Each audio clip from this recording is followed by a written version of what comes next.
So, uh, good evening and good morning to all esteemed guests who have joined today from across the globe. Today is being a special day in India.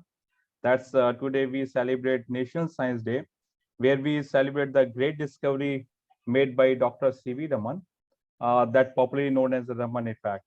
That great invention or discovery has led to many technical innovations which has impacted the society in large. We are not really sure that knowingly or unknowingly, but it has touched each and every person in large in society. And today, the special guest lecture is by none other than Mr. R. Gopalakrishnan, who is going to talk on innovations and leadership in general. So I, Shailendra Vashne, on my personal behalf, as well as on behalf of Partha Ghosh Academy of Leadership at IIT Kharagpur, welcome you all. Just to give you a brief an idea about the academy was inaugurated in December 2021. That's just a few months back. And prior to that, there have been few precursors in form of lead programs at IIT Kharagpur. The academy has been founded by our illustrious and distinguished alumni, Professor Partha Ghosh. So to give you a very brief in a nutshell, I would say that the mission of this academy is to train and inculcate the leadership traits, not only at the young minds at student level, but at various professional levels by infusing the Western and Eastern, including Vedic philosophies. With these words, I would like to invite Professor Amit Patra, Professor of Department of Electrical Engineering and the Deputy Director of the Institute, IIT Kharagpur, to share his thoughts. Professor Amit Patra. Yeah, thank you, Professor Vashne. And once again, good evening and good morning to wherever you are. And so it's my pleasure to greet you all on this occasion. And this is the second lecture on this series. And in fact, we're very, very excited to see how this leadership school academy, how it proceeds. From now, I think it's a challenging track. And we are still not, we have not really made up our mind, especially regarding the academic program and the various lectures and other events that we are going to have. But it's all exciting, especially for our young students. In fact, and ultimately they will have to be the leaders of tomorrow. So they are the ones, if we can inspire them, and then I think we'll be able to, I think, at a very, very high level, that we can say that we will be able to do justice to the creation of the academy. But at a more, tactical level, I think we have to decide on, firstly, I also need to understand what exactly we mean by leadership. In fact, about a decade back, a little bit more than a decade back, we started the School of Entrepreneurship. And so we had to first educate ourselves that what is this entrepreneurship and can it be really taught? Because we thought it sort of comes from within. And if it doesn't come from within, nothing happens. And, you can't really teach entrepreneurship. But then we slowly understood the nuances.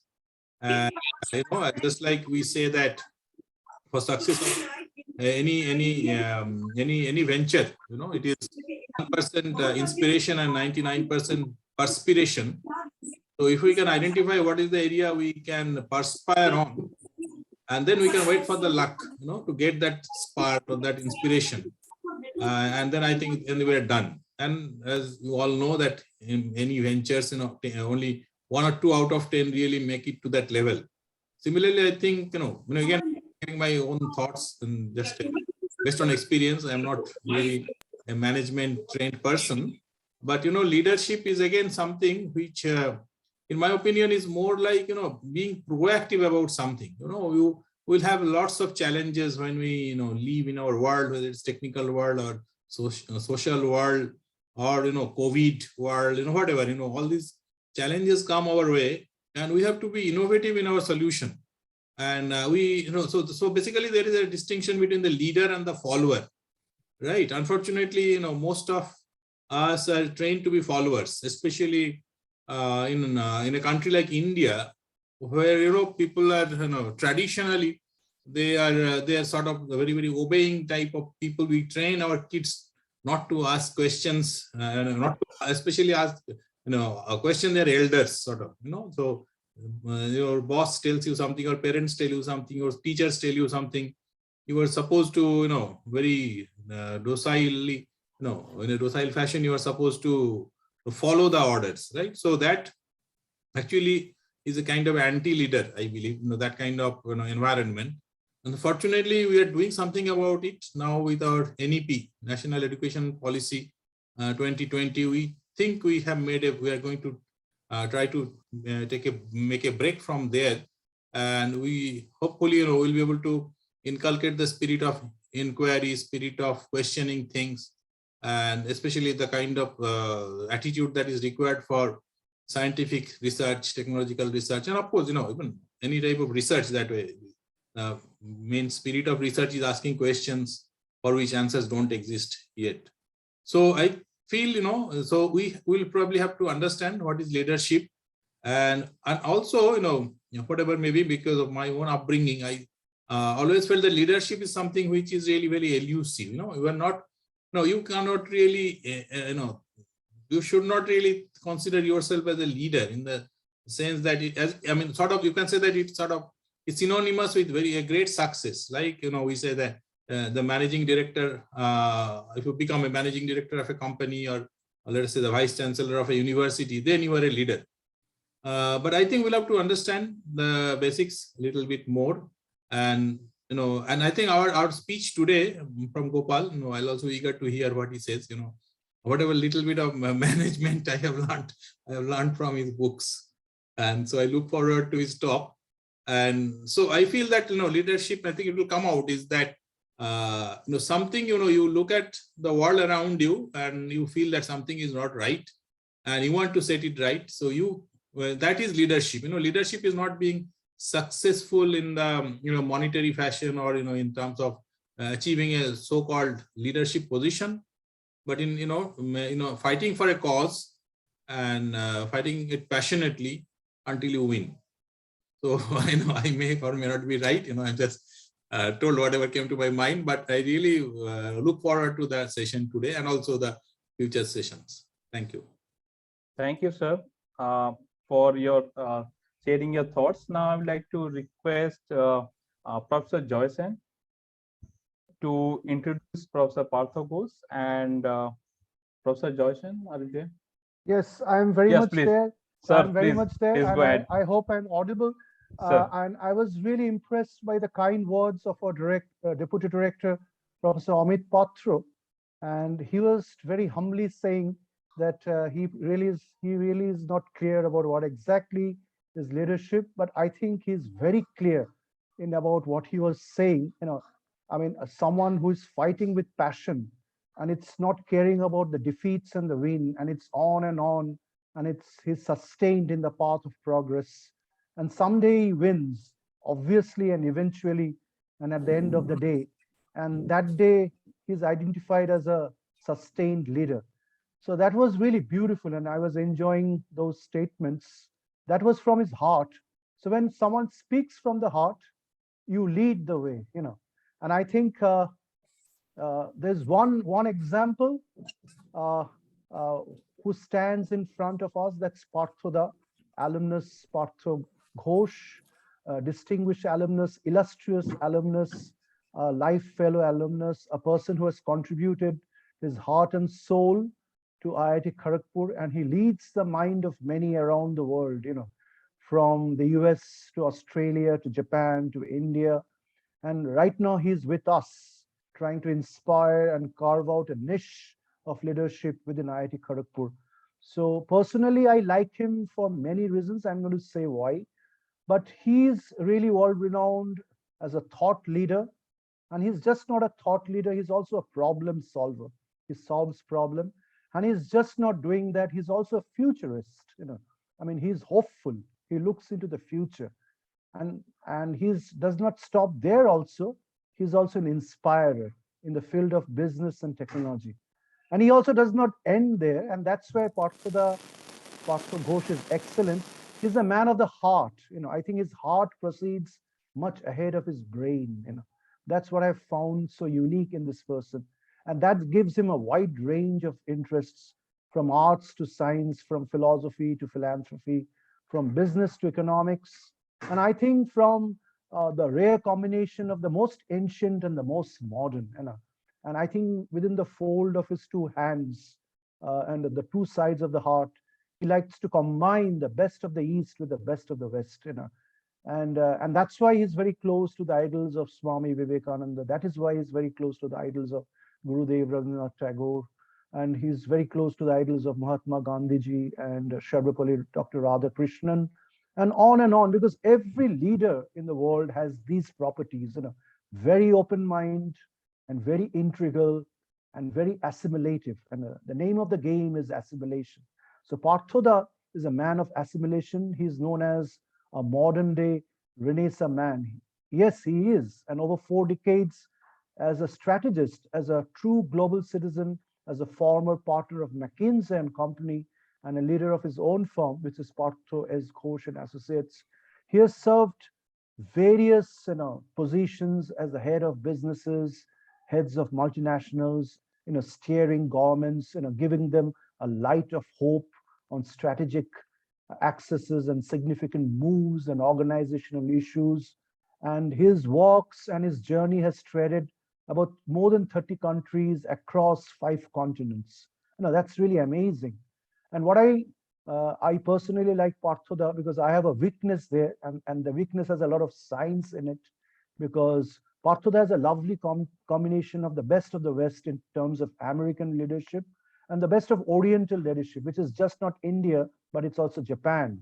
And I find a lot of sense and a lot of significance there. And at the end of the day, Partha is a wonderful teacher and a very good speaker, a very good friend in the class. He can steer your mind. He can slowly win you off with his lovely words. And that's why he's a professor of practice at Tufts University, and especially the highest Ivy League, which is the Massachusetts Institute of Technology. That's New Cambridge, just on the other side of Charles River, an institute where everybody likes to have a little treading, and Partha treads there, talks there, meets people, inspires people. So today here he is. He's inspiring us through his wonderful ranges of knowledge, cross-cutting economics, globalization, innovation, leadership, problem solving, strategy making, and most important of all, winning others to the path of love, to the love path of concern, and to the path of heart. So it's really amazing that in my faggot career at IIT Kharagpur, I meet someone like Partha and get a chance to see the world through a window that he has seen for the last 4 decades. So we are very sure that under the able leadership of our director, Professor Tiwari, our deputy director, Professor Partha, will definitely augment a process which has already been inspired and it's put into action by Partha, the alumnus Partha S. Ghosh. So thank you so much, Partha, to be a part of this. And we like to hear some initial words from you before we go to our key lecture by one of the most illustrious managers who has managed this country so well. And everybody knows him, but he comes after you. It's over to Partha. Thank you. Thank you. Thank you, Joy. I don't know where to begin. It has been so kind of you to share your words on me. I'm very humble. I'm still a student of life, still trying to explore the unknown with a very open heart, if you will. But you did say something very important, that my heart comes before my brain, because I have a limited brain. But the heart helps me to connect with a lot of possibilities. So thank you very much, Joy. Professor Partha, thank you for your leadership. I think you summarized what is leadership extremely well. It is fuzzy, but it could be developed, and that's why we have the academy. Thanks to Chairman of the Academy, Professor Varshney, Professor Trilok Singh, and many personalities, specifically Commander Jaitley, in the spirit of military discipline, he have commanded the development of the academy thus far extremely well, with a kind heart, which I think we should also look up to as we develop the personality of the academy. Hearty welcome to Gopal for offering your time and wisdom in gracing the second international lecture series of the academy at a very critical moment in history for the world and the Indian subcontinent.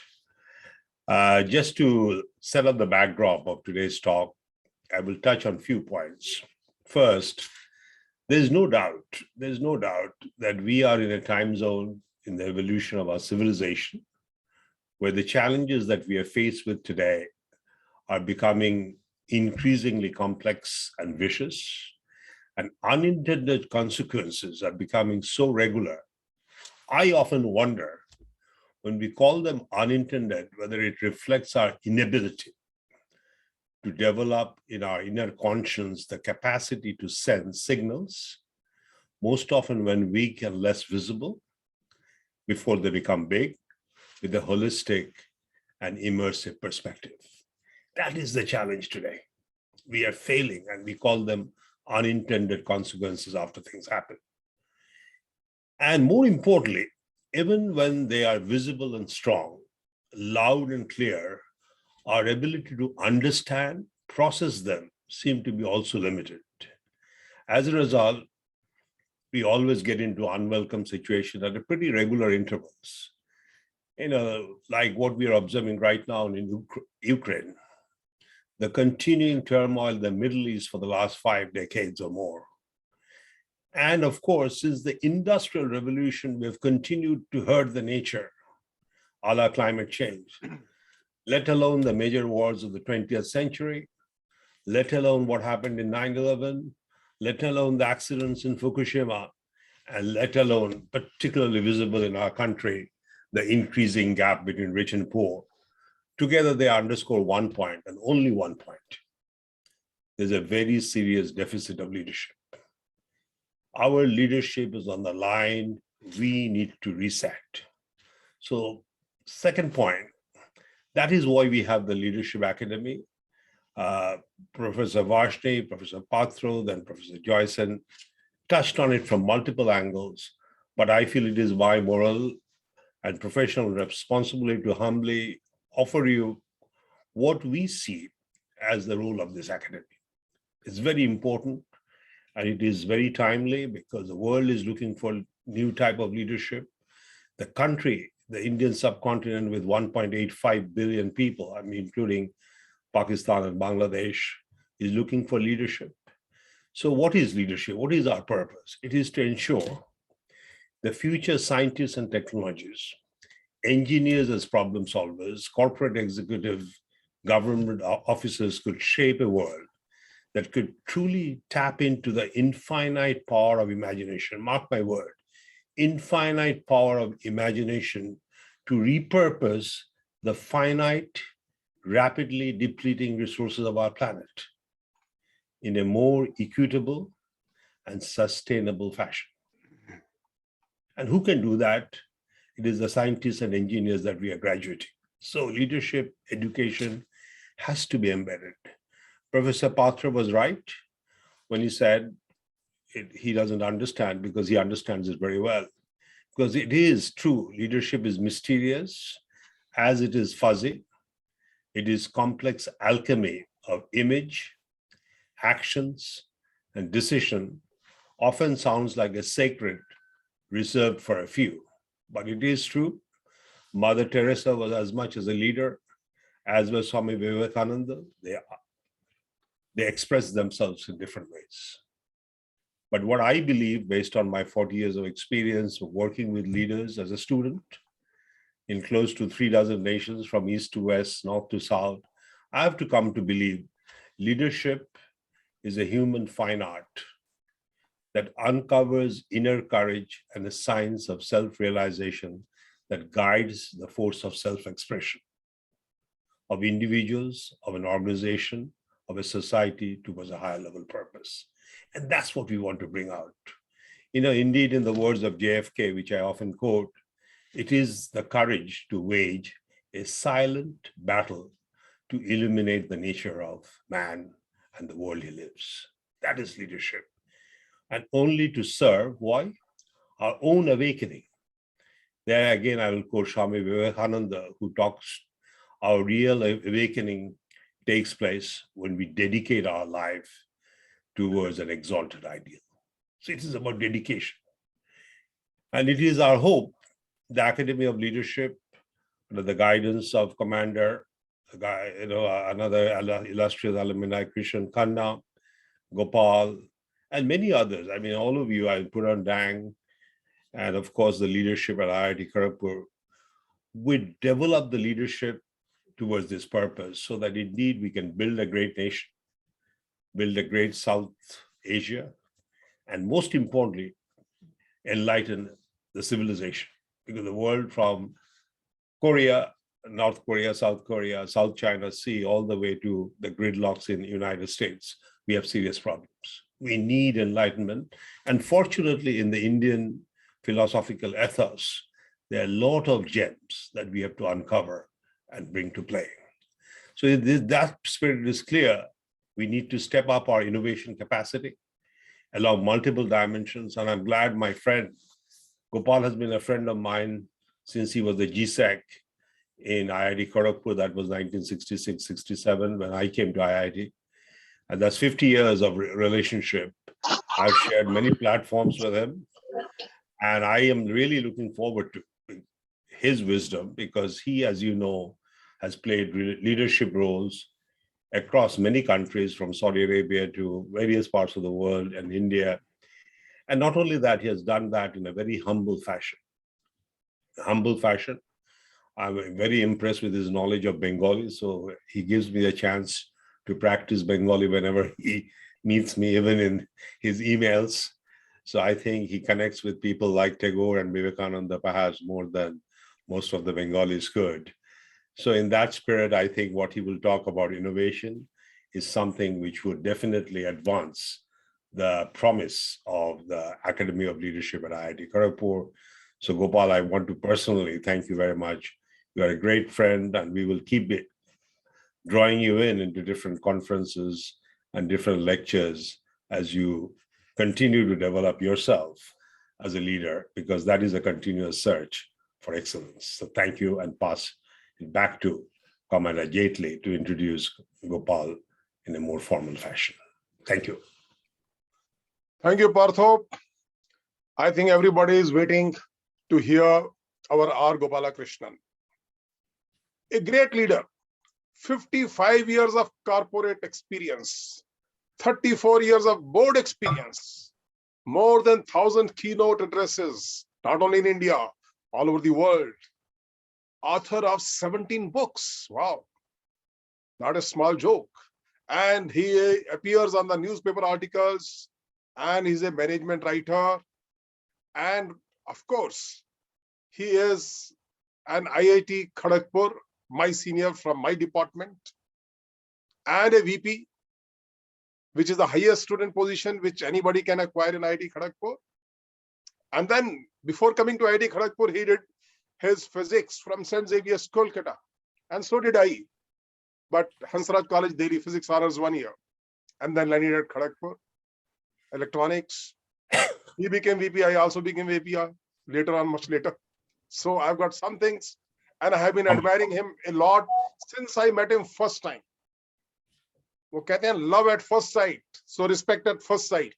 So this was the respect at first sight when I met him.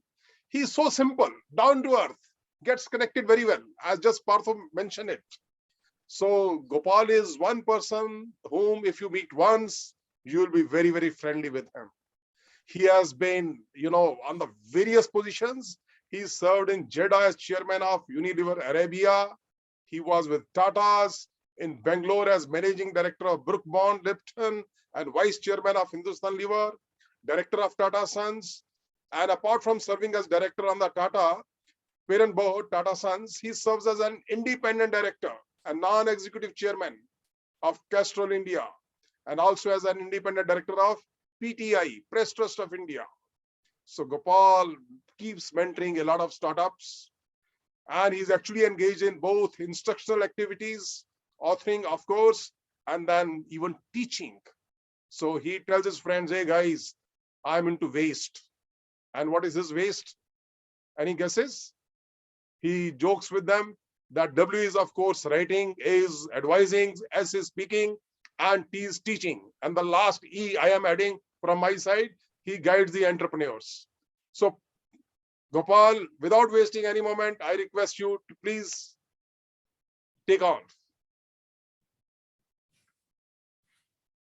Gopal, unmute yourself, please. Thank you. Sir, video भी on कीजिए. Joy, can you hear me now? Sir, we can hear you, Yes, but sir. We can hear you. correct, sir. Yes. What Hello, is not? sir. Sorry? Yeah. We can Please, hear sir, you, go sir. ahead, sir. We can hear you. Yeah. All All right. fine. I feel very honored that you all sort of said such nice things about me. If you had given me a little notice, I would have told my wife to join so that she can listen to how well you think of me. And that will sort of add a lot of value to my married life. But anyway, husbands have the unique ability to get praise when their wives are not there. And I'm probably joining them. But really, on a more serious note, I've been asked to speak on the subject of exploring dimensions of innovation. Exploring dimensions of innovation, expressing leadership from within. So, it's a double pleasure for me to speak at this. First, IIT Kharagpur is my beloved alma mater, which shaped me and taught me whatever little I've learned in life. And Partha is a very distinguished fellow alum of this institute, belonging to this approximately 1960s generation of students. So in my humble view, this is a double engine. There are other things described as double engine, but for me, this is a double engine. My topic today concerns the dimensions of innovation and leadership. Now, innovation and leadership are interconnected. Much like oxygen is interconnected with lungs. There's no point breathing oxygen if you don't have lungs. And if you don't have a lung, the oxygen is not of much use. And innovation demands leadership, and leadership demands Innovation. And the third last double engine, which I've identified, that both of them, innovation and leadership, have roots within a person. Though it is influenced by external stimuli. And there are very strong social, cultural, psychological roots visible, for example, in the way India innovates as compared to some Occidental societies. So the Partha Ghosh Academy for Leadership seeks to combine the relevant parts, of positives from both Indian and Western wisdom. And as the Institute develops distinctive pedagogy and propagates ideas on innovation and leadership, I think this is a very important part. Already this evening, people have referred to Vedanta and Upanishads and classical tradition. Let me take another example just to show how Indian classical music and Western classical music are seemingly different, and yet there are similarities. Let's take a classical Western orchestra. All of us have listened to Western orchestra. Both of these schools of music, classical music, are creative, they are rich, and they're enduring. In the Western classical music, the orchestra includes many artists, as many as 100. And these people are highly focused on their specialty. They are directed by the score sheet and are beholden to the conductor. If you see them coming on the stage, there is a visible discipline. I've rarely seen artists who are smiling at you or waving at you. Conductor may, because he's the hero. So serious looking artists walk onto the stage, take their allotted positions with great discipline, and then they adjust the score sheet in front of them, and then they wait for the conductor to come. And there is drama in the way the conductor comes. And the drama and panache that he describes, accompanied often by applause of the audience. During the performance, the audience is not expected to show its appreciation whenever they feel like. There are sort of well understood interregnums in the orchestra when people can clap. And if a person claps at the wrong time, he or she will get a nudge from a cognoscenti sitting somewhere close by. So there is a great deal of creativity and discipline. The outer layer is discipline, the inner layer is creativity. That there is creativity cannot be disputed. That there is discipline cannot be disputed because you're seeing it all the time. Now look at an Indian classical music. Firstly, you don't have 100 people. 4, 5, 6. I'm not talking of Bollywood, I'm talking of classical music. And these 4, 5 people are much smaller in number. They take the stage with a gait of humility and friendliness. They're smiling at you. They're wearing their dhoti or their lungi or their kurta pajama, whatever. There is no score sheet and there is no conductor, right? They just sort of get cracking. So it seems to the layperson. I mean, they have their own invisible disciplines. Let's not forget that. As they play, they seem to be talking to each other and they challenge one another. What lay people call sawal, jawab and all that stuff. They seem to be improvising. One person does this and the other person says that to reply, and they are all enjoying themselves. And the showmanship is passed from one artist to the other. The vocalist will let the violinist have his show. The violinist will tell the mridangam fellow to have his show, and so on and so forth. And above all, the audience, which is enjoying the show, is free to clap whenever they feel like and to utter whichever words they like. Wah, wah, wah. Bahut khoob. You will never see this happening in a Western orchestra. And the fact of the matter is, both of these schools of music, classical music, produce fantastic music. Both have the same ingredients, creativity and discipline. But like they teach you in immersion chemistry, one has inside, the other one has discipline inside, but creativity outside. And you know that emulsions where you reverse it, fat in oil or oil in fat, can behave quite differently and have different effects. This is not a theoretical idea. I learned this when I joined Unilever. I grew up in India all my life, and then I joined a Western origin company, Unilever. And they had a management style which was quite different from whatever little I knew at that time. And gradually I adapted to their ways of working. Otherwise, I wouldn't have survived there 31 years. So Partha did the same thing. I mean, he also grew up in a very Indian environment. Then he joined McKinsey, which has a very American Anglo-Saxon way of working. So the essence of innovation and leadership. I'm not saying Partha and I are exemplars, but I would certainly say that we tried, and we would encourage future leaders to try to adopt the best of Western and Indian tradition. And that's what PGAL is all about. And I want to take one more example to show that this is not a pedantic thing. In Indian tradition, you deprecate conformity without conviction. For example, even the Lord Buddha said, listen to my sermon, but don't accept it just because I said so. Think about it. Debate it amongst yourselves. Debate it here in the sabha where you're sitting. And if you don't agree, that's fine. But if you do agree, then you become a part of the Goshti, the tribe. You know that Shankaracharya and Ramanuja exemplified the technique of Tarka and Vitark. So debate is something that, unlike some of the Abrahamic religions, where there is no such email here, there is no tablet. And that's why Indians are so noisy. I mean, Amartya Sen called them the argumentative Indian. Although Amit Patra said we are very docile people, uh, that's not necessarily the case. The noisiest democracy in the world is India.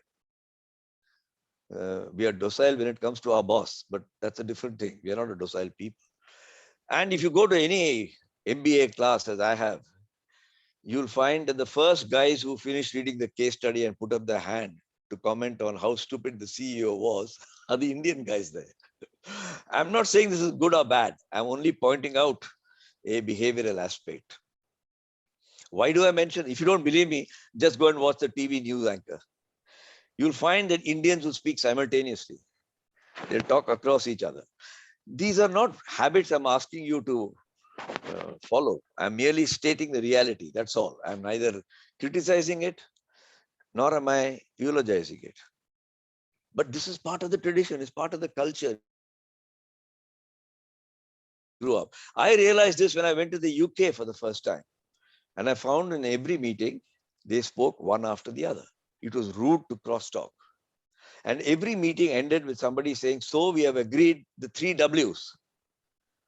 Who will do what, when? Many Indian meetings don't end with 3 W's. They just end. And many people walk out with different impressions of what the W's are. Why have I taken so much time, last 10 minutes, to speak about this? This is not to say Indian culture is better or worse, or Indian tradition is better or worse, but to merely point out that if you've grown up here, you take these things for granted. And when you go and see it from outside, you say there are other people who do it differently. And the essence of it is that culture is where the roots of our innovation and leadership spring. And therefore it is different. And I'm not here to praise that, therefore this is fantastic. It's not. It may be, it may not be, it depends on the circumstance. I would like to, in line with the theme of innovation and leadership, talk a little bit about some myths and realities about innovation, which come out of this understanding of the roots being in your own culture. You know, if you read, as I have read, a reasonable amount of literature about innovation, the first thing that you read very often is that as you age, you lose innovative power. That's becoming a self-fulfilling prophecy. My IIT batchmate, Dr. Ranjan Bose, who's now a Regents Chair Professor in the United States, he pointed out to me when I was writing my book on innovation that age is not an impediment to new learning, but motivation and determination are an impediment. And he used to give the example of a person called Dr. John Goodenough. Now that's an unusual name, but he said, you watch in the next few years, this man is going to get a Nobel Prize. And at the age of 97, John Goodenough got the Nobel Prize for chemistry, which is 2019, 3 years ago. Now, that's an exception. Most of us at 97 will suffer from dementia, unfortunately. But I'm merely pointing out that we should not be sucked into the mythology that age prevents you from being creative. The second mythology that we must be careful is you must be first in the market, first in the race, otherwise your innovation is of no use. The reality is that if you want to win, and ultimately every innovation seeks to win in the market, the innovator needs to be sustainably first, because the relay race is much longer. If you're the first in the market, I'll give you an example. Today, if I ask people globally who brought an innovation of ladies sanitary wear to sanitary pads to the market, most people would say Procter & Gamble, Pampers. The fact is, long before Procter & Gamble, a company had marketed Chucks, CHUX. Those who live in the US might be familiar with this. Chucks is the first. Who is the first detergent in the Indian market? Surf? Rin of Hindustan Lever? No. Swastik Oil Mills, which doesn't exist anymore, and Tomco, which will have a product called Magic and Bonus for those who are old enough to remember. stays. The person who comes first and who stays first is the one who wins. And so that's the second myth I just wanted to touch upon. The third is that there's a mythology that creativity is more important than discipline. Let's have an effulgence of ideas. After all, only one out of 10 will survive. It is true that only 1 or 2 out of 10 survive. But creativity without discipline is about as useless or useful as discipline without creativity. This is very important. You know, if I ask anybody who invented the heavier than air flying machine, most people would say the Wright brothers. Kitty Hawk, North Carolina, South Carolina, wherever it is. But you find that the Rig Veda has referred to heavier than a flying machine long ago. It's called the mechanical bird. Why Rig Veda? You don't have to be scholarly to look at the Rig Veda. Look at Valmiki's Ramayana.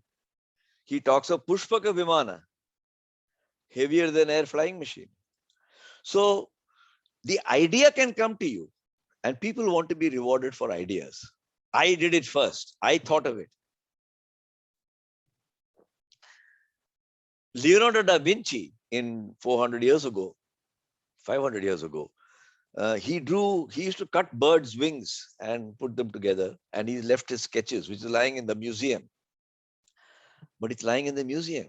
The guy who actually made it and got it to run and gave birth to the aviation industry were the Wright brothers. So an idea is no big deal. But very often in academics or in companies, people are obsessed that it is my idea. That is.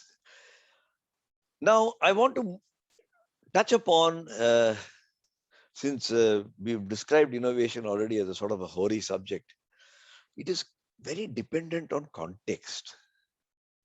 Without context, it is very difficult to interpret innovation. And I want to give you 4 examples which by any standard in India are path-breaking innovations. But go anywhere else, it may or may not be regarded that way. They may not even know about it. Example number 1, Shankar Netralaya has learned how to bring down the cost of eye operations to 1/10 of the rates that were prevalent before the Shankar Netralaya model. We all know this. I mean, this is very well documented. It is truly path-breaking. If you go to Tamil Nadu and see what they have done, it is just unbelievable.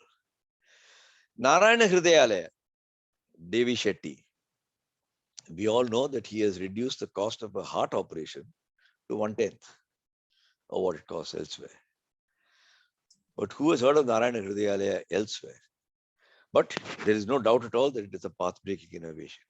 Cipla, which is a pharmaceutical company, Bombay-based, Yusuf Hamid, when AIDS became a big issue 30 years ago, 25 years ago, and the Africans couldn't afford it, he said, what's so great about this? I mean, he was advised by a scientist, obviously, and he has written very well about how he backed a scientist in his own laboratory to create medicines. And he said, I want to give this to the world's poor people without a patent, without intellectual property, and at 1/10 the price that they can afford, at a price that they can afford, which is 1/10 the price. Cipla's, even in India, I don't know how many people celebrate unless you're a patient of AIDS, but it's a path-breaking innovation. I'll give you one more that's going on right now. Even you may not be aware of it. In the whole technology, biotechnology is a relatively new area. Biocon has already got registered in the United States and is ready to market a diabetes treatment for 1/10 the treatment cost that is today prevalent in the United States. It is a breakthrough innovation for America. When it becomes mature, obviously it won't happen next year. And to think of all this, that it took an Indian management academic. His name is very celebrated now, Coimbatore Krishna Rao Prahlad, C.K. Prahlad. And it took a guy like him to figure out that there is something called the bottom of the pyramid. Only an Indian can think of bottom of the pyramid because everybody else is thinking of the top of the pyramid. right? Now, does that make Indians special? No. If you see, and I've got a number of such cases, I've given you 4 or 5, is there something common? Is there a pattern in this innovation and this leadership of innovation? I found there are 4 which are worth mentioning. First, there's a strong influence of cultural moorings that believe that Western solutions are great, but they are rational and left-brained, with inadequate emphasis on the right-brained aspects. Indian thinking, traditional forms of thinking, advocate holistic approaches. You look at yoga, you look at Ayurveda, you look at meditation. These are left brain, right brain, whichever brain, brainless, whatever you want to call it, but they are holistic, that's for sure. And that's a very different way of looking at uh, uh, uh, medical treatment. The second reason that's common amongst all of these is there's an entrepreneurial recognition, a restlessness, which I call an entrepreneurial recognition, that the existing solution is too expensive for target people to afford. Hence, there's a need for a frugal solution. And they want it to be effective without bells and whistles. And then that becomes his abiding passion. Amit Patra referred in the beginning that people don't want to give up. That's an abiding passion. But that passion must be sprung out of something that you feel very strongly. And all of these examples and many others are illustrated, and many, many others. I'm only mentioning 3 or 4. I'm sure in IIT Kharagpur itself, there are many. Third, there is a deep belief that the rewards of innovation must and can help affected people. Such a pursuit has a spiritual overtone. I don't want to make too much out of this. I don't want to give the impression that every Indian is walking around with saffron robes or with tikka on his forehead. But I think the attachment to spiritual values is quite high. I will not compare it with other countries, but I will say in India, it is an important driver. Otherwise, you will not find people doing Bhumi Puja for their new factory. Where else in the world will you find this? People installing some symbol of God in the people postponing the inauguration of a factory in order to fit to the Panchang. All these show either you're mad or you have some spiritual orientation. You can choose which one you want. But I'm saying it is very different. That's all I'm saying. And the last point I want to say, the idea of innovation is eulogized in the media to be big bets. Steve Jobs, he thought where nobody else went. Google, Elon Musk, those are the heroes, big bets. People who didn't have any money, but they produced $600 billion to do something, send man to the moon. That's one way to innovate, and a great piece of innovation they're doing. But our cultural roots say that requires serendipity, luck, and genius, and enough money. We take a realistic approach here. You take a series of small bets. Since, scaling up the innovation, because once you have an innovation, you have to be able to scale it up to not in thousands, but millions, if not billions.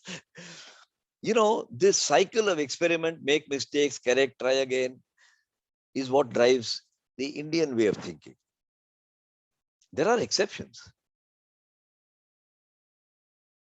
This whole COVID matter was dealt with in the public domain. We said, start small, make a few mistakes. Politics doesn't allow you to make mistakes, but that's not the subject of our discussion. Look at this Aadhaar, no, not Aadhaar, what do you call it? Well, take Aadhaar itself. You take Arogya Setu. Mistakes, let people criticize, and then you start to move ahead. I think these characteristics of the Indian mindset, which are not universal but are widely uh, visible, are important parts of combining the best of Western discipline. And I think we Indians can do a lot better for discipline. We are not so disciplined. We must be ready to admit that, otherwise you're not going to. So once you got an innovation, you have to be disciplined about the way you go about uh, proving it and making sure that it's scalable, etc. But what do we do? And I want to touch upon this Jugaad issue. You know, we've become very, some people are very fascinated with Jugaad. And they almost make a virtue out of it. That this is an Indian rope trick. I think that's a bit detrimental. You see, if you look at our lives in India, it's improving. But if you go back to when Partha and I were in IIT in those days, you know, we encounter obstacles at a scale and frequency which nobody else in the world encounters. To find a hospital to be born in, to get a birth certificate, to get school admission, to get into IIT. I don't know. It's one out of how many 100,000 or 800,000 or some huge number. Finding a job. The officer in State Bank is one out of 800,000. Where will you find this intensity of competition? I'm not making a virtue out of it. I'm just describing a reality. You then complete your career and then you have to cremate, you have to get an Aadhaar card. In the Bombay crematorium, they ask for the Aadhaar card of the person who's gone. And I don't know what will happen if you can't produce an Aadhaar card. Now, we are not the only society with Jugaad. Because when you're faced with too many obstacles, you do Jugaad, quick shortcuts. And Indians are very good at it. But so are the Chinese. They just give it a different name, Chabudo. And in Brazil, they call it Giambara in Portuguese. So Jugaad may be an expedient solution to frequently occurring problems. But to portray it as a great Indian tradition and speaking to the Indian genius is a bit counterproductive in my humble opinion. Other people also follow Jugaad. When Thumba, Indian space, ISRO had to launch their rocket, they took it on the back of a bicycle. There's a very celebrated picture of this. And my batchmate, Ved Prakash Sandlas, who joined ISRO, would often talk about it. That people took the rocket on the back of a bicycle because there was no road through the paddy fields near Trivandrum. So you put it on the back of a bicycle and the guy's pulled his mundu, his dhoti up, and is taking the thing to the launch pad. Why? When Apollo 13 went up and they found that carbon monoxide was leaking into the chamber, what did they do? They must have had one Joginder Singh somewhere in NASA at that time. He said, put all the components that we have onto a table. And he said, here are the components. Tell us how to stop the leak. And he said, take this hose pipe, do this, do this, do this. And they gave instructions and the leak was stopped and the Apollo 13 came back safe. I mean, the mission was aborted, but the crew was safe. And therefore, I'm mentioning these examples because for us, it's 9 o'clock in the 10 o'clock in the evening, though it's morning for people there, to merely illustrate and embellish the point that there are cultural roots, social roots, and psychological roots to innovation and leadership. And I've given you some manifestations, not to make a virtue out of it, I repeat, but to point out that that is so. So in 2005, I'm going to close in the next 5-6 minutes, Jetli, so that you can go through questions. Is that all right? Then I'll be within my time. Yeah. I just want to make a mention that around 2005, Ratan Tata called me to his room and he said, I want you to work and lead a team of multi-company team of Tata companies to advise companies on how to change the culture of innovation, not the process of innovation. There are lots of books on process of innovation, that's right. And Jetli is holding up my book, A Biography of Innovation. And one of the byproducts of my chairmanship of the Tata Group Innovation Forum is that book that Jetli is holding up. And I learned a lot about innovation and leadership. Some of the insights I've shared with you. Um, why do I mention this?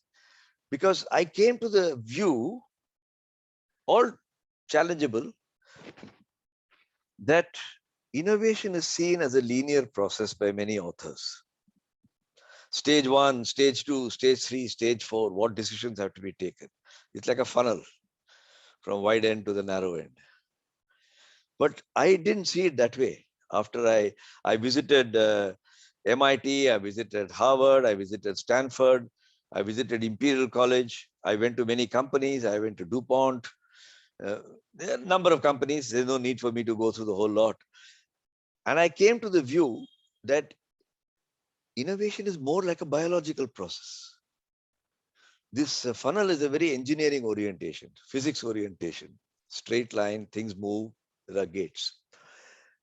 You see, an idea is like a fetus, except instead of being in the womb, it's in your head. So when Valmiki thought of Pushpaka Vimana, it was a fetus in the head, happened to be in his head. It's called an idea.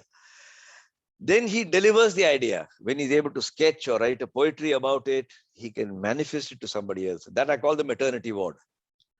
Then you see a baby with face, legs, hands. The baby is quite helpless. It's quite useless. Useless from a functional point of view. And then it goes through infancy, childhood. I've described all that in the book.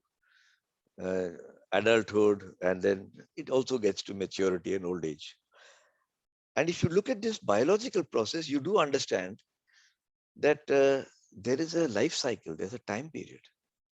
And all the stuff about getting the idea and change the world in 3 years' time is not from fetus to old man. I'll give you I'll give you only one example, but I'll mention 2 or 3 others because of the interest of time. We take the ball pen for granted today. I've asked many people, is the ball pen an innovation? They say, what's so great about it? Because, every innovation ceases to be an innovation after it's in wide usage. So it's not surprising nobody thinks of the ball pen as an innovation. The first patent for a ball pen was given in 1888. But the first time the ball pen became commercially available was 1938, when the Second World War was beginning and the Royal Air Force placed an order for 30,000 ball pens, all because they wanted British RAF pilots not to smudge their pockets with ink. They could have just sent him with a pencil, but I don't know why they didn't think of that. The same thing is true of the roller suitcase. Today, none of us would step out to the airport without a roller suitcase. But when I began my career, and those of us this, we went to the airport carrying a suitcase. Sometimes he would buy one of those trolleys. Then he'll have a trolley to carry on which you'll put the suitcase, and then you tie up both and take it. But roller suitcase became, after getting this first patents 70 years ago, it became a common product in 70 years. The point I'm making, and by the way, that innovation leads to other innovations. For example, the computer mouse is based on the same principle as the ball pen. Who could have thought that a patent given in 1888, which made a ball pen, which took 40 years, 50 years to come to maturity, will then produce a computer mouse and give it a much longer life? The deodorant. I worked in Unilever, so I was very interested in deodorants. The roll-on deodorant is on the same principle of the ball pen. You have to understand the rheology of the material, the gap that you're providing between the roller and the circumference. It should be finely machined, etc., etc. So I think innovation is about something becoming effective, whereas we are trained in our brain to think of things that are efficient. There's a big difference between efficiency and effectiveness. We tend to equate the two. I mean, you think of how water comes down a mountain slope. Does it come in a straight line? Does it follow the laws of geometry? Why? It has to go around the obstacle. How does blood flow in your veins? In a straight line? You think it's a pipe in which the red blood is going? No, it's in waves. So if you hear the ECG being taken, and your heartbeats will go boom, boom, boom, boom, because it's coming like the waves of the ocean. And therefore, I think the way to think about innovation, and a very Indian way of thinking, I think, is to think of the biology metaphor, and which is why I wrote that book, because I got the inspiration by visiting various places and looking at various schools of thought. I would like to close with one last example, and that is when I was posted in Saudi Arabia. I was trained in India to always go to the marketplace, be where your men are, sort of thing, you know. And I found that 70% of the sales of Lipton tea bags was going through what they call hot tea shops. Now, hot tea shop is one that men come to in Saudi Arabia. Men come to, women don't come there. And they have their morning cup of tea or any time in the day. So the guy takes a handi, he throws 10 tea bags into it, and people come and he keeps opening it and giving them their chai. I was very interested. Why does the hot tea shop exist at all? What do they do there? Was it to drink tea? I found the same thing in India. You go today to UP and Bihar, you'll find men going out in the morning to drink tea. And then I stumbled on it. That traditionally you did not have a gas stove in the house in a typical lower middle class home. You had to light up your kerosene stove if you wanted to fire. How will you get hot water? Much easier to walk around, pay 25 paise or 1 rupee or 2 riyals or whatever, have a cup of tea. And you also get socialization. You meet other people. It's like a bar, except there's no alcohol. And so the very great importance of a coffee shop came through to me. When I came to Brookbond, India, we set up a hot tea shop operation. It accounted for 30% of the sales of my tea at that time. I don't know what it is now. So there are discontinuities which come out of innovation that looks at cultural roots. And I just wanted to touch upon this. And the coffee shop, you know, when I was a young student in Calcutta, College Street, that India Coffee House was a great adda place. Everybody went to India Coffee House. I don't know if it still exists or whether people go there. But you look at the world's greatest coffee shops, Jean-Paul Sartre went there, and you know, many intellectuals. Socialization is a very important part, and Indians require that socialization. So let me close by saying I'm not eulogizing Western methods or Indian methods. I'm merely stating there are differences. The second thing I'm mentioning is that the best innovation you'll get is by imbibing the qualities of discipline from the Western methods and combining it with the creative, intuitive methods of the Indian methods. And the third is that if you can carry culture with you, it can eat strategy to your advantage. Let me stop there. Thank you very much for listening to me. It's very late in the night here, but hopefully there'll be just a few questions and then you have to go to sleep. Thank you, IIT, for calling me, and Partha also.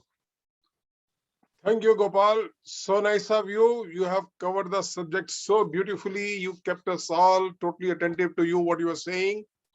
And here are a few questions. One of them is, this is from Larry Kaufman.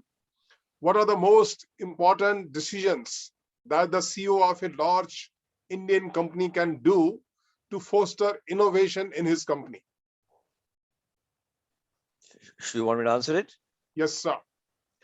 That's exactly the charge that I addressed in Tata's. And I can write about it a lot, but I'll just mention one or two things. One of the cultural inhibitions we felt was everywhere in the world, people were scared to innovate lest they fail. It is not an Indian specialty. People think in India we are this. It's exactly the same everywhere else. Everywhere. And I said, but Indians may be feeling a little more diffident about failure. I then stumbled upon an experiment done in the Volkswagen factory in Germany, where they said, if you fail, we'll reward you, if it's an honest failure. Yeah. So I started a scheme in Tata's called Dare to Try. And it's in the book I've written about Dare to Try, where we said if it's a genuine mistake, then we defined 3 types of mistakes. One is a genuine judgmental mistake, one is carelessness, and one is bad motive. bad niti. The last two we will not tolerate, but the first one we will accept. And in the first year, we got 12 entries, mostly from abroad, by the way, from England or somewhere else. But by the time I retired, I think we got 280 entries. And I'm told nowadays you get 700 entries. People who are saying, I tried this honestly and it failed. And what did I learn from it? So that's one example. The second thing is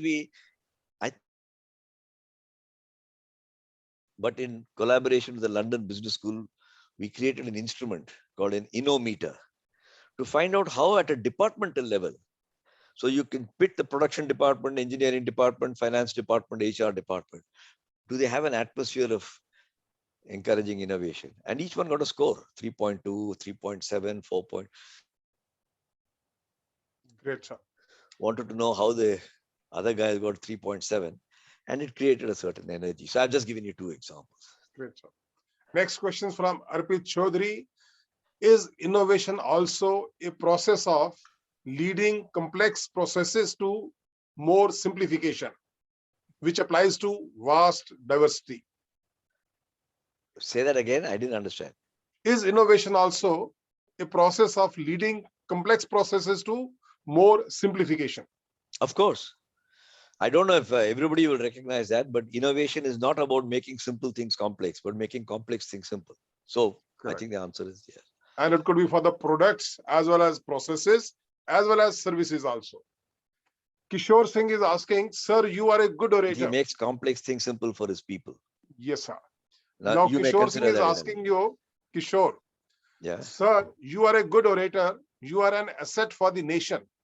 But sorry to ask you this rude question, that how you measure the impact of your talk over the listeners. Is there any mechanism to track and visualize positive transformation among the participants? Is there a what? Is there any mechanism to track and visualize positive transformation among the participants? I don't know the answer to that question. The very fact people are asking questions, that means that it is very impactful. I'll put it that way. Right. But it's a good question for you to act upon. For the future ones, you may get some feedback form or something like that, you know, correct, like you do for classroom teaching. Yeah. Yes. Then Professor S.K. Palhan, he has asked, entrepreneurs do not compete. Yes, sir. What is your take on that? He's asked what? Entrepreneurs do not compete. What is your view about that? I'm not sure I understand that question though. Entrepreneurs. No, I understand the words, but I don't know what's the question. What do you mean by entrepreneurs do not compete? They do compete. They do compete. Okay, fine. Next question is from Indranil Basu. India is a significant contributor to software services globally. But so far, as globally successful innovative algorithms or software products are concerned, India doesn't figure in the rankings. Many Indians have produced excellent innovative ideas in the West, especially in the USA. Can you explain why this dichotomy? I think that's a question best answered by the IIT's, Institutes of Technology, because it is true that many Indians are not able to produce great research here. They do so there. Many managers do not produce great results here, but they produce great results there. And that's a separate subject. If you don't mind, I will not go into that at this late hour. But I thank you for a very valid question. Yeah.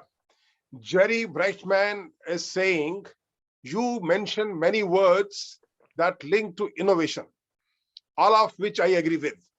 One word that I thought was missing is joy. Any thoughts? Maybe you're right. After all, your name is Brightman, so you produced a very bright angle to it. Thank you. That's then fair. Jia is asking, I was raised in India and have been living in USA, New Jersey, New York for past 24 years. How can I collaborate with India to drive innovation? This way I can help the current youth in US and India. With the digital hyper-connected world, this should be possible according to me. And she's asking your advice. Well, I'm certainly not the guy who can help you, but I would hope that IIT Kharagpur could perhaps consider whether this could be within their remit, whether it's in PGAL or somewhere else, I don't know. Yeah. But I would encourage you to contact Professor Patra Yeah. to explore this. And of course, there are many chat mail. They are thanking you. That's a different number of them. So I'm not reading that. Okay. So another question is, Sameer, are the current crop of startups in our country examples of innovation? Is every startup an innovation? I have to disappoint you if you think I'm going to say yes. Most startups are not great innovations. Correct. They have taken venture capitalists' ideas from Silicon Valley and they've implemented very good software. They're the truly innovative, at least this is my opinion, since you asked, I can only share that. Great. Right? I think Now, true innovation comes out of a commitment to understanding customer needs, to finding out gaps, to creating technologies which are unique there. And maybe many of our startups don't quite qualify there. great. There's a big group of alumni here from IIT Kharagpur. So Siddharth is asking, as the alumni group, how we can encourage innovation and leadership among our alumni. Well, I don't know whether I'm competent to give advice to my fellow alumni, but let me say this, what I have been doing, I can only describe that. I have tried to develop my own ideas based on my experience, and I share it with people who come and make the mistake of asking me to share it, like you have this evening, in the hope that maybe some fetus will generate in somebody else's mind, and maybe it will come to maturity. Because I think all that alumni can do, the alumni are not necessarily the most innovative guys, just because they're alumni. Correct. But alumni have experience, and that experience and a different cultural orientation, depending on where they've grown up, could help to plant new ideas. You know, there are two viruses in this world which we are scared of. One is coronavirus. But you know, a virus has no life of its own. It's dead. A coronavirus can do nothing on its own. It has to have a host body on which to multiply and mutate and all that stuff. Ideas are also viruses. They have no life of their own. They have to mutate and transform as it goes. So if you can be the sprinkler through which ideas are going, many of them will be wasted. That's all right. Like I'm trying today. Yeah. So with that, I think we come to the end of the question answer session. May I request now Parthoda to just summarize the whole session, please? Dear Partho. Yeah. Jaitlji, thank you very much. Thank you, Gopal. As expected, you exceeded any expectations one could have had about this session. So thank you. I think to summarize everything that was discussed and that questions were raised, I think 5 points crystallize out very beautifully. And I want to bring out those 5 points, which fortunately serves the basic purpose of the Leadership Academy. The first point that you rightly said, Gopal, that it is not one versus the other. East has got his own approaches towards life. West has got his own approaches towards life, towards music. And we have to take the best of both. And how do you integrate the best of both depends upon the situation. We do not have to mechanically integrate. It has to be a biological process. That's a very important point, because we tend to be very mechanistic about it. We have to be biological about it. Point one. Point two, which is very dear to my heart, is that innovation sometimes is because of big bets, sometimes because of small bets. But when I look at the lives of, in India, Prafulla Chandra Ray, PC Ray, in US, Thomas Edison, these were all beginning with small bets. But with small bets, the key is how to explore these possibilities and follow a life cycle process, which is a very powerful point you made, that it is like giving a birth to a child in the womb and helping the process through till maturity. And I think we do not often do a good job. Even when I serve my clients here in the United States or Europe, very few companies manage that process. So perhaps Leadership Academy could work on it, Professor Varshney, to see how to develop that point. That was the second point of takeaway. The third point is also very dear to me when you talked about orchestra. I have been noticing that, when I go to Japan, Japanese kabuki theaters, the orchestras in Vienna, in Munich, in New York, opera houses in Boston, versus when I go to Rabindra Sadan in Kolkata, I see a difference. Now, instead of feeling bad about it or positive about it, the challenge is that how to manage the discipline of chaos, if we love chaos, and so that there is enough room for flexibility. Because if you are too disciplined, you lose the flexibility. If you are too flexible, you lose the efficiency. So I think we need a combination of both. And that's where I feel both in the West as well as in the East, there has to be a lot of experimentation. Because I think particularly when I look at Japan, it's too disciplined. And now Japan is paying for it. As you know, there have been 3 decades of flatness because Japan has not been able to move into the innovation society. So that's the third point, which I think you may beautifully articulated, the concept of orchestra. The fourth point, which is more specific to IIT Kharagpur, or maybe India, that given the nature of challenges that you have articulated and the nature of problems that we are facing in the country, particularly when you talked about the startups, I think there's a need to cultivate in our students the confidence of disobedience so that you could unlock the freedom of thinking. I think if we are too obedient all the time in the classroom, do not challenge the professor, by the time you have gone through that process for 4 or 5 years, when you join a company, you have become a yes sir, no sir man. We have to break that.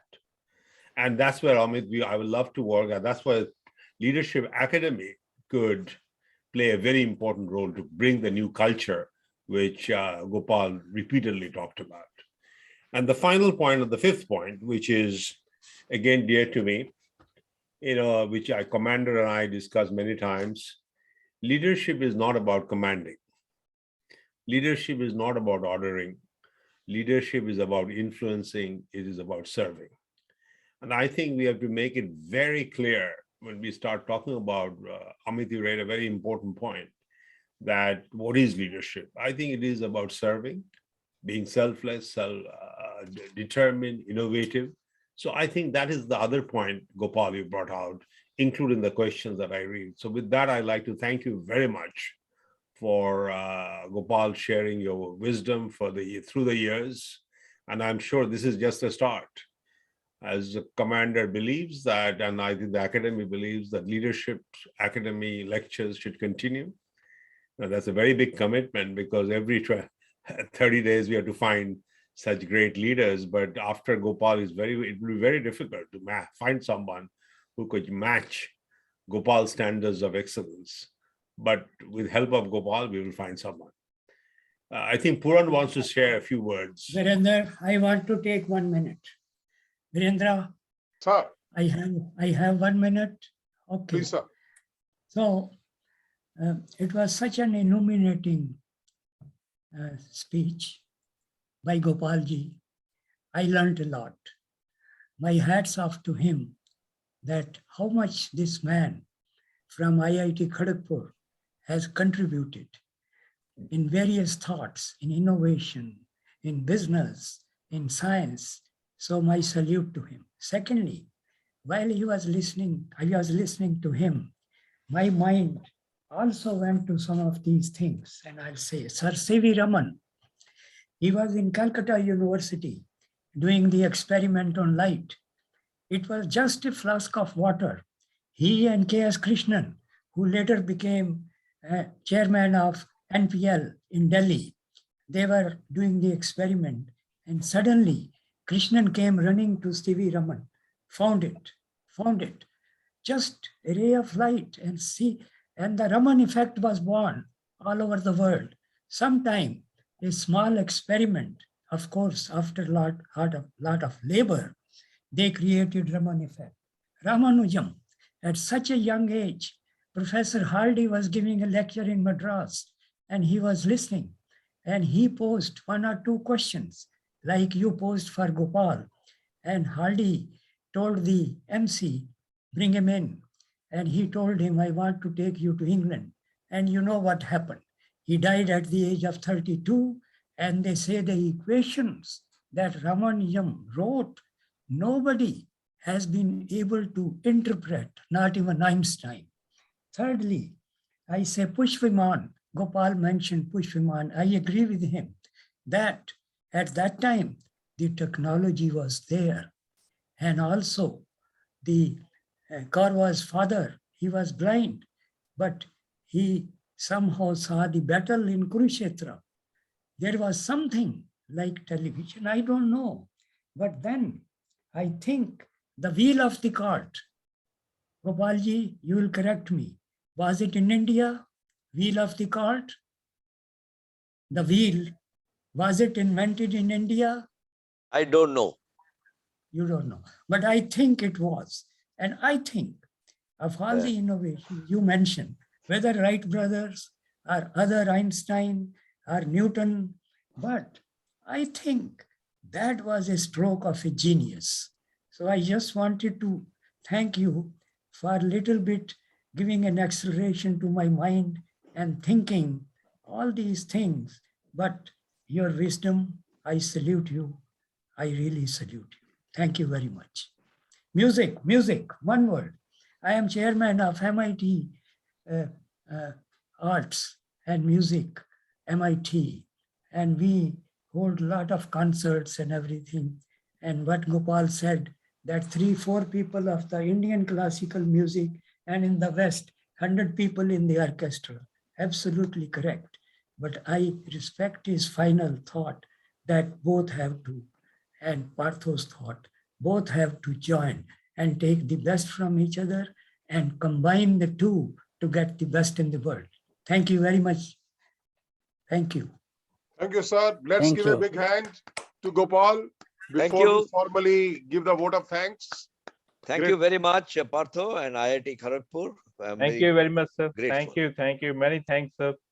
Okay. Many thanks for finally. Trilok Singh, a formal vote of thanks, please. Thank you, Commander sir. So Thank you. Yeah, I am very pleased to give vote of thanks as a vice chairman of Partha Ghosh Academy of Leadership. All of us at IIT Kharagpur and people associated with the academy have a great opportunity to listen you, sir, today. We are very thankful to you for gracing this occasion, especially on the day when we celebrate our Science Day in India. And you have rightly connected the thoughts that innovation and disciplines are the mirror image of each other. If one exists, other will come. Otherwise, things will not come into picture. And I also take this opportunity to thank all the people who are associated with this one. Our director, Professor V.K. Tiwari, our deputy director, Professor Amit Patra, and other people associated with the academy. And last but not least, all the participants from all over the globe for joining this event. Thank you very much. Thank you, sir. Thank you. Thank you. Thank you, sir. Thank you. Good night. Good night. Good night, sir. Good night. Good night. Good Thank evening. you. Thank you. Good night, Thank you, everybody. sir. All the best. Yeah. Thank you, sir. Bye. Yeah.